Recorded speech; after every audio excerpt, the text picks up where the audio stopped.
Hello everyone, welcome back to my channel. আমি রিমি আবার চলে এসেছি নতুন একটি ব্লগ নিয়ে। তো তোমরা দেখতেই পাচ্ছ, আমি তোমাদের ইশারিয়ে দেখিয়ে দিলাম আমার প্রচণ্ড মাথা ব্যথা করছে। যা গরম দিয়েছে আর যা রোদ দিয়েছে, এতে মাথা ব্যথা করাটা স্বাভাবিক। তার মধ্যে আছে আমার একটি বড় সমস্যা, মাইগ্রেনের প্রবলেম, যার জন্য আমার মাথাটা প্রচণ্ড ব্যথা করে থেকে থেকে আর এতটাই ব্যথা করে যে সহ্য করা একদম মুশকিল হয়ে যায়। তো তোমাদের সাথে আজকে এটা শেয়ার করলাম। তোমাদের কার কার মাইগ্রেন আছে অবশ্যই আমাকে জানিও কমেন্ট করে। আর আমি সবেমাত্র চান করে এসেছি, ক্রিম লাগাচ্ছিলাম। চান করার পর আমাদের যা কাজ থাকে তা করে নিচ্ছিলাম। তোমরা যদি আমার চ্যানেল নতুন হয়ে থাকো অবশ্যই লাইক কমেন্ট শেয়ার করতে ভুলবে না একদমই। আর তোমরা কেমন আছো এই গরমে অবশ্যই সবাই জানিও আমাকে।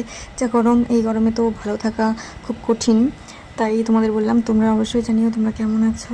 আর আমার ভিডিওতে যদি কোনো ভুল ত্রুটি হয়ে থাকে অবশ্যই ক্ষমা করে দিও। তো দেখতে পাচ্ছি এত গরমে আমি ক্রিম লাগাচ্ছি, আমার মুখ পুরো ঘেমে যাচ্ছে, এই জন্য বারবার করে ঘষছিলাম যাতে করে ক্রিমটা ভালো করে বসে। এরপরে আর কি ক্রিমের পরে যা করি আমি নর্মালি টিপ দিয়ে দেবো। যেহেতু খয়েরি টিপ আমার কাছে ছিল, লালও ছিল, তো ভেবে নিলাম যে লাল টিপটাই আজকে ইউজ করবো। এর মধ্যে তোমাদের দেখিয়ে দিলাম আমি কী ক্রিম ইউজ করি। ভেস্টিজ কোম্পানির অ্যাশিওরের gel cream, daily gel cream, এটা আমি ইউজ করে থাকি। তোমরা যদি কিনতে চাও অবশ্যই আমাকে কমেন্ট করে জানিও। তো আর কি বলবো গাইজ, যা গরম পড়েছে, টিপ দিয়ে দিলাম। গরমে আমি টিকতে পারছি না, উপরে ফ্যান চলছে তবুও টিকতে পারছি না। এই গরমে তো গুঁড়ো সিঁদুর দেওয়া একদমই মানে পসিবল না, এই জন্য আমি লিকুইড সিঁদুর দিয়ে দেবো। এই জন্য সীতাটাকে ভালো করে ঠিক করে নিলাম, যেহেতু একটু গন্ডগোল হয়েছিল। চুলটা ঠিক করে নিলাম, সীতাটা ভালো করে নিলাম। তো তারপরে লাগিয়ে নিচ্ছি লিকুইড সিঁদুর।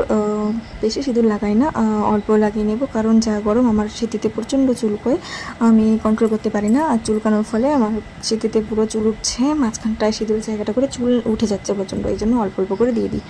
আর গাইস কী বলবো, এতটা মাথা ব্যথা করছিলো, কিছুই ভালো লাগছিলো না। আশা করি তোমরা আমার মুখ দেখে বুঝতেই পারছো যে আমার কতটা পরিমাণে মাথা ব্যথা করছিলো। সো গাইস, দেখা হবে নেক্সট ভিডিওতে। ততক্ষণ তোমরা সবাই ভালো থেকো, এই গরমের মধ্যে সুস্থ থেকো। আমিও চেষ্টা করবো ভালো থাকার, আমার মাথা ব্যথাটাকে কমিয়ে রাখার। দেখা হবে নেক্সট ভিডিওতে, ততক্ষণ ভালো থেকো। আর কোনো ভুল হলে অবশ্যই ক্ষমা করে দিও। So tata.